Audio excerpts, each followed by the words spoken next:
7th class, once again welcome to all of you. I had already started the chapter number 12th and today we will continue its reading.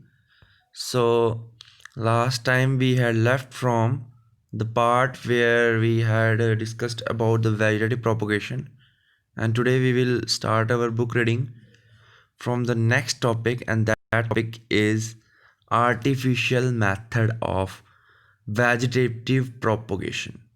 So artificial और vegetative और natural में क्या फ़र्क है?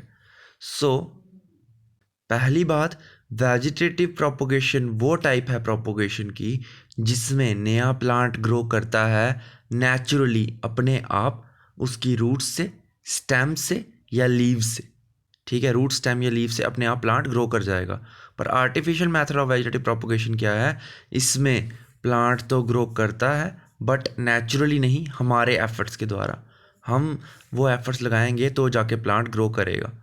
सो इन्होंने बोला because of the advantages offered by vegetative propagation humans have used the method for artificial multiplication of useful plants. For this reason, such multiplication methods are known as artificial methods of vegetative propagation. Some of these methods are as follows.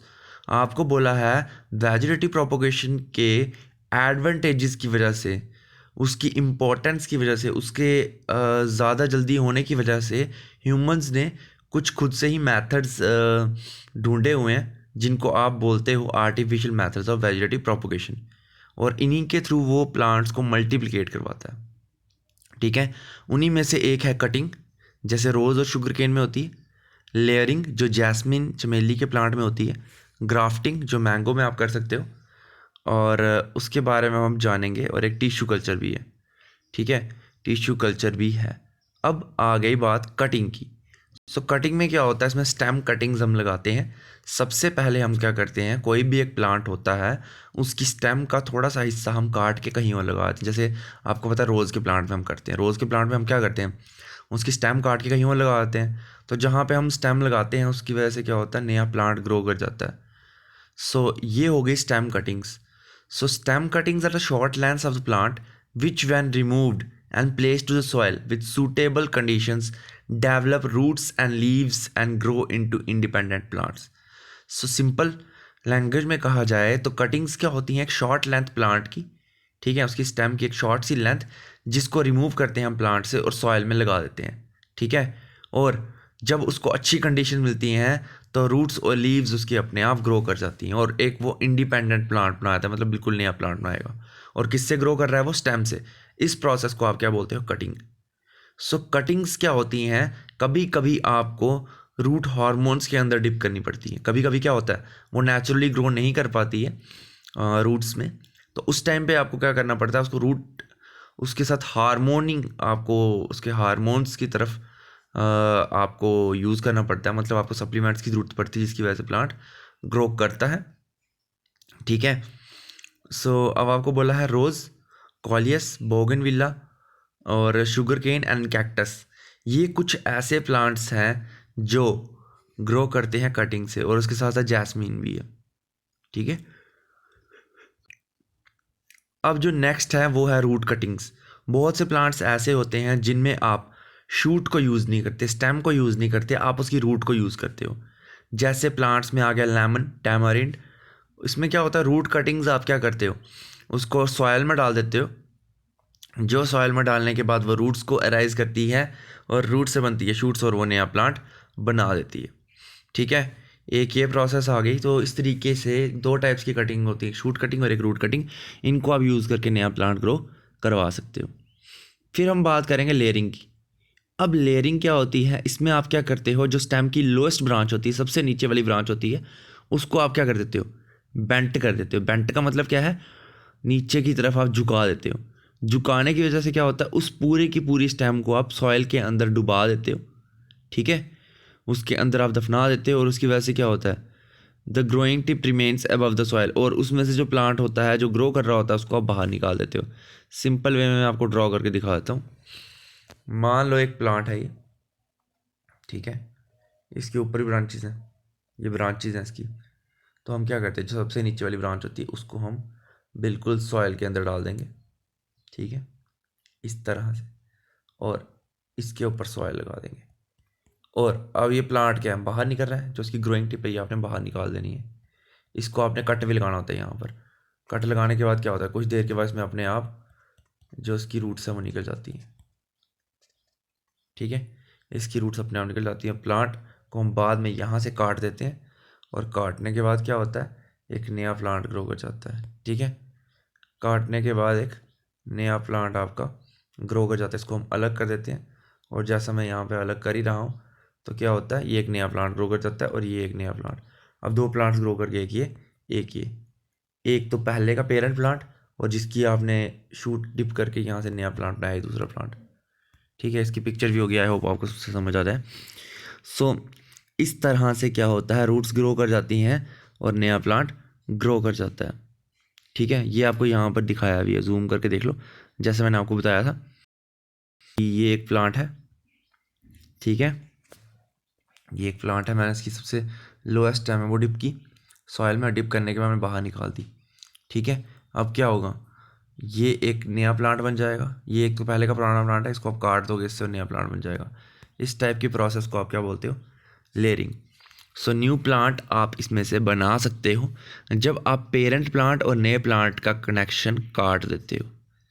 ठीक है, और ये जो है ये jasmine और strawberry और bougainvillea में यूज़ होता है। सो कटिंग रोज़ और शुगर केन में होती है, लेयरिंग जैस्मीन में होती है। ठीक है, जैस्मीन और जैस्मिन, स्ट्रॉबेरी एंड बोगनविलिया। सो हमने बात की थी, उसमें कटिंग्स के द्वारा भी प्लांट नया बन सकता है, और लेयरिंग के द्वारा भी बन सकता है। ठीक है, तो बोगनविलिया में थोड़ी सी आपको चॉइस मिल जाती है। नेक्स्ट हम बात करेंगे ग्राफ्टिंग की। ग्राफ्टिंग में क्या होता है, जब आप क्या करते हो, दो प्लांट्स की आप क्या करते हो, स्पीशीज़ को ज्वाइन कर देते हो। मान लो आपके घर पे एक प्लांट उगा हुआ है जो मैंगो ट्री है। ठीक है, ज़रूरी नहीं है मैंगो, पर कुछ और भी हो सकता है, पर मैं मैंगो की बात करूँ। सो मैंगो ट्री है जिसके फ्रूट से आप सेटिस्फाइड नहीं हो।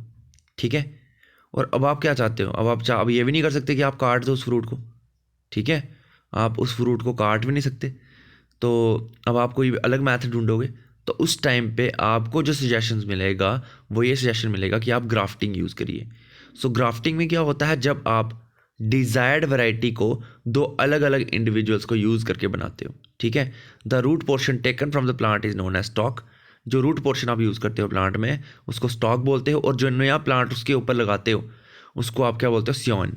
ठीक है, जो स्टॉक पोर्शन होता है और जो स्टेम पोर्शन आप लगाते हो उसके ऊपर उसको आप बोलते हो सियोन। ठीक है, सियोन जो है वो प्लांट होता है जो आप चाहते हो कि वो लगे। ठीक है, इसीलिए उसको ग्राफ्टिंग के टाइम पे स्टॉक के ऊपर लगाया जाता है। और ग्राफ्टिंग एंड पे जब सियोन और स्टॉक को ज्वाइन किया जाता है तो इस तरीके से ज्वाइन किया जाता है कि उनके जो एंड्स हों वो ओब्लिकली कट हो। ओब्लिकली कट कैसे होंगे वो भी मैं आपको बताऊंगा, और इस तरीके से आपने उनके दोनों एंड्स को ज्वाइन करना है। अब यहाँ पे आप देख रहे हैं,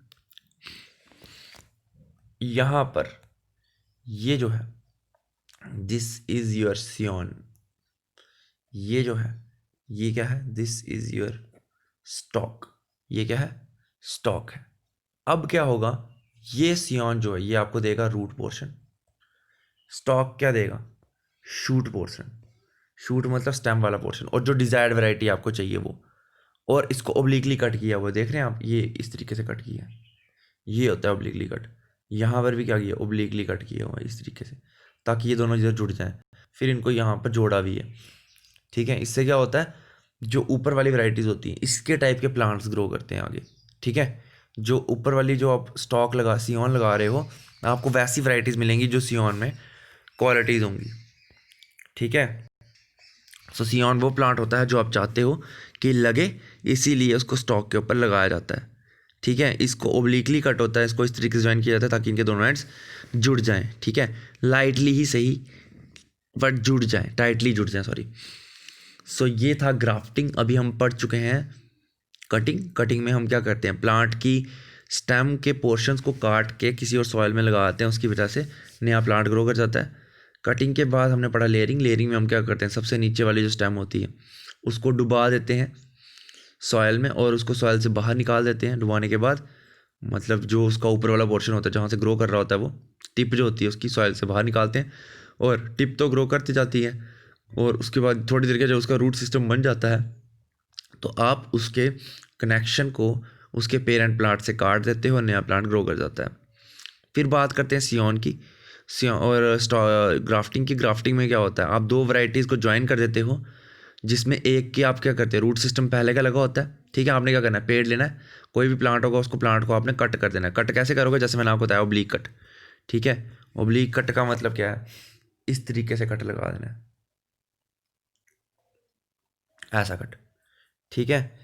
ये आ जाएगा स्टॉक जिसकी रूट्स होंगी, इसके ऊपर आप नया प्लांट लगा दोगे तो वो क्या हो जाएगा, ये क्या हो गया, सियोन, ठीक है। सियोन और स्टॉक को आपने जोड़ दिया। इस प्रोसेस को आप क्या बोलते हो, ग्राफ्टिंग, ठीक है। अब आ गया टिश्यू कल्चर। टिश्यू कल्चर ये जो है, इसमें आप क्या करते हो, प्लांट के टिश्यूज़ को ले लेते हो। कहाँ से लेते हो, उसकी टिप से। टिप क्या होती है, उसके सबसे ऊपर वाला पोर्शन, ठीक है। मान लो ये प्लांट है, प्लांट यहाँ से ग्रो कर रही है, स्टेम आ गई इसकी, और ये जो होगी ना टिप, यहाँ से आप क्या करोगे, टिश्यूज़ ले लोगे, इसके पोर्शन को काट दोगे और निकाल लोगे, ठीक है। इस टिश्यूज़ में अलग अलग टाइप्स के इमेच्योर सेल्स होंगे जो कॉन्टीन्यूसली डिवाइड कर रहे हैं। इमेच्योर सेल्स मतलब जो अभी ग्रोथ फेज में, मतलब ग्रो कर रहे हैं, ठीक है। बहुत से ऐसे सेल्स होंगे। सो इसको आप क्या करोगे, वहाँ से निकालने के बाद किसी और जगह में रख दोगे जहाँ पे इसके सारे एसेंशियल न्यूट्रिएंट्स होंगे, जिससे न्यूट्रिएंट्स की ज़रूरत होगी, ठीक है। वो होने के बाद आप क्या करोगे, इसमें हार्मोन्स डालोगे। अब हार्मोन्स क्या होते हैं, हार्मोन्स क्या होते हैं, ये वो केमिकल्स होते हैं जो प्लांट की ग्रोथ में हेल्प करते हैं, ठीक है। ये केमिकल्स क्या करते हैं, प्लांट की ग्रोथ में हेल्प करते हैं। और फिर आप क्या करते हो, उसको उस हार्मोन में उन टिश्यूज़ को ट्रांसफ़र कर देते हो। और थोड़ी देर के आप देखते हो कि आपको वो छोटा सा टिश्यू क्या मिलेगा, इस तरीके का एक, आपको इस तरीके का स्ट्रक्चर बना के दे देगा, ठीक है। इसको आप बोलते हो अनऑर्गेनाइज्ड बॉल ऑफ सेल्स। ये बॉल ऑफ सेल्स, इसको आप बोलोगे कैलस। कैलस क्या आ गया, बॉल ऑफ सेल्स, ठीक है। फिर आ गया बॉल ऑफ सेल्स, और जो क्या करता है, फॉर्मेशन ऑफ प्लांटलेट्स में हेल्प करता है, प्लांट्स की ग्रोथ में हेल्प करता है। उसके बाद फिर जो प्लांट, अब उसके बाद क्या हो जाएगा, वो कैलस थोड़ी देर के बाद ग्रो करने के बाद प्लांटलेट्स बना देगा, ठीक है। प्लांटलेट्स क्या होते हैं, छोटे छोटे से प्लांट्स, और उन प्लांट्स को आप बाद में जाके सॉइल में या किसी और पॉट में लगा दोगे।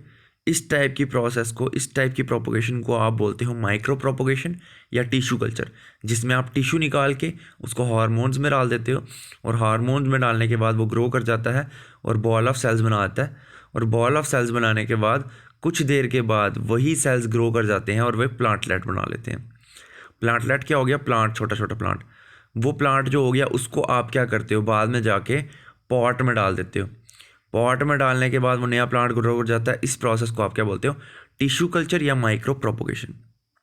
अब इससे फ़ायदा क्या होता है, कुछ ही टाइम पे प्लांट जल्दी ग्रो कर जाता है, क्योंकि उसको हार्मोन्स थोड़ी ज़्यादा स्ट्रेंथ प्रोवाइड करते हैं जल्दी ग्रो करने के लिए, ठीक है। और उसके साथ साथ क्या होता है, इससे आप प्लांट स्पीशीज़ को बचा सकते हो जो प्लांट्स आपको कहीं पे अवेलेबल ही नहीं है, ठीक है। जो प्लांट्स आपको कहीं पर अवेलेबल नहीं है वहाँ पर भी आप इसको यूज़ कर सकते हो। और इसके साथ साथ इस टेक्निक से आप डिजीज़ फ्री प्लांट्स ग्रो कर सकते हो, जैसे ऑर्किड्स आ गया, कार्नेशन आ गया, ग्लैडियोलस आ गया, क्राइसेंथियम आ गया, पोटैटो, शुगर केन, बहुत से प्लांट्स आप ग्रो कर सकते हो। ये कुछ प्लांट्स ऐसे हैं जिनके नाम आपने सुने भी नहीं होंगे, जैसे ऑर्चिड्स आ गया, कार्नेशन आ गया, ग्लैडियोलस आ गया, क्राइसेंथियम आ गया। ये कुछ प्लांट्स हैं जो टिश्यू कल्चर के द्वारा ग्रो कर सकते हैं। सो अब हम फर्दर, अब आपने पढ़ लिया कि आर्टिफिशियल वेजिटेटिव प्रोपोगेशन की टाइप्स। पहला था layering, cutting, grafting, tissue culture. अब जो है, अब हमने जो पढ़ना है वो है सेक्सुअल रिप्रोडक्शन। सो सेक्सुअल रिप्रोडक्शन, जैसा आप जानते हैं सेक्सुअल रिप्रोडक्शन में क्या होता है, सिर्फ एक पेरेंट इन्वॉल्व होता है। पर असेक्सुअल में क्या होता है, दोनों पेरेंट्स इन्वॉल्व होते हैं। होता क्या है, सेक्सुअल में स्पर्म्स भी रिलीज होते हैं और ओवाज भी रिलीज होते हैं। स्पर्म्स जो रिलीज करता है उसको आप बोलते हो मेल, और ओवा जो होता है उसको कौन रिलीज करता है, फीमेल, ठीक है। सो नेचर में सेक्सुअल रिप्रोडक्शन प्लांट्स में भी होती है और एनिमल्स में भी होती है। और ये बड़ा कॉमन मेथड है रिप्रोडक्शन का। जैसा हम पहले बता चुके हैं, as stated earliers, 2 parents 1 male, 2 parents में से एक क्या होता है मेल, जैसे फादर हो गए हमारे, अदर फीमेल जैसे मदर होगी, वो क्या करते हैं सेक्सुअल रिप्रोडक्शन के लिए उनकी ज़रूरत होती है। सो अब क्या होता है, the 2 reproductive cells called gametes are produced from the reproductive organs of 2 plants parents. अब क्या होता है, जो पेरेंट्स होते हैं वो रिप्रोडक्टिव ऑर्गन्स से 2 गैमेट्स रिलीज करते हैं, ठीक है, 2 गैमेट्स रिलीज करते हैं। अब क्या होता है, उन गैमेट्स की ज़रूरत पड़ती है, तो जो मेल पेरेंट होता है वो क्या प्रोड्यूस करता है, मेल गैमेट, और जो फीमेल पेरेंट होता है वो क्या प्रोड्यूस करती है, फीमेल गैमेट, ठीक है। मेल गैमेट मेल पेरेंट ने रिलीज़ कर दिया, फीमेल गैमेट फीमेल पेरेंट ने रिलीज़ कर दिया। अब मेल गैमेट में क्या होता है, छोटा सा न्यूक्लियस होता है, साइटोप्लाज्म होता है। अब न्यूक्लियस मैं आपको पहले बता चुका हूँ, आपको शायद वो याद ना रहा हो, फिर भी आज बता देता हूँ। ये सेल हो गया एक, ठीक है, इसके अंदर जो भी चीज़ होगी ये साइटोप्लाज्म हो गया, और ये इसका बीच में न्यूक्लियस हो गया, ठीक है। और इस तरीके से मेल गैमेट होता है। फीमेल गैमेट में भी क्या होता है, वो थोड़ा लार्जर होता है, थोड़ा बड़ा होगा ऐसे, ठीक है, और उसमें न्यूक्लियस होगा, और उसका साइटोप्लाज्म स्पर्म से ज़्यादा होगा, ठीक है। ये आ गया, तो ये आ गया स्पर्म्स, ये आ गया ओवा, OVA, ठीक है। सो अब इसकी फ्यूज़न होती है, जब फ्यूज़न होती है 2 गैमेट्स की, उसको आप क्या बोलते हो, फर्टिलाइजेशन, ठीक है। सो फर्टिलाइजेशन क्या होती है, the fusion of 2 gametes, 2 gametes की फ्यूज़न हो गई तो बन गई फर्टिलाइजेशन, और जो प्रोडक्ट होता है इनकी फ्यूज़न से उसको आप बोलते हो जाइगोट, ठीक है। मेल गैमेट जो होता है फ्लावरिंग प्लांट में, उसमें न्यूक्लियस होता है, कहाँ पे होता है न्यूक्लियस उसके, पोलन ग्रेन्स में, ठीक है। मेल गैमेट जो होता है उसके फ्लावरिंग प्लांट में क्या होता है, न्यूक्लियस, और न्यूक्लियस कहाँ होता है उसके, पोलन ग्रेन्स में। In most animals is the sperm, और मोस्टली एनिमल्स में क्या होता है, स्पर्म्स, ठीक है। सो मेल फ्लावरिंग प्लांट्स जो होते हैं उनमें जो मेल गैमेट होता है पोलन ग्रेन्स होते हैं वो, और एनिमल्स में क्या होता है, स्पर्म होता है, और फीमेल गैमेट जो होते हैं, जो गैमेट होते हैं वो क्या होते हैं, लार्जर एग होता है, जो किस फॉर्म में होता है, ओव्यूल की फॉर्म में, ठीक है। जो फीमेल गैमेट होते हैं, जो फ्लावरिंग प्लांट्स होते हैं उनमें उनको ओव्यूल बोला जाता है, लेकिन एनिमल्स में इनको ओवम बोला जाता है। लेकिन रिजल्ट सभी का सेम है, जब भी फर्टिलाइजेशन होगी स्पर्म्स ओवा के साथ फ्यूज़ करेगा, या पोलन ग्रेन्स ओव्यूल के साथ फ्यूज़ करेगा, ठीक है। तो बनने क्या है, आ जाके बनने जो है वो जाइगोट ही बनेगा, और जाइगोट बड़ा होके एम्ब्रियो बनता है, ठीक है। एम्ब्रियो बड़ा होके एक नया इंडिविजुअल बनता है, ठीक है। सो ये है। अब एक यहाँ पर आपको बोला why do you need sexual reproduction, अब आपको सेक्सुअल रिप्रोडक्शन की ज़रूरत क्यों है।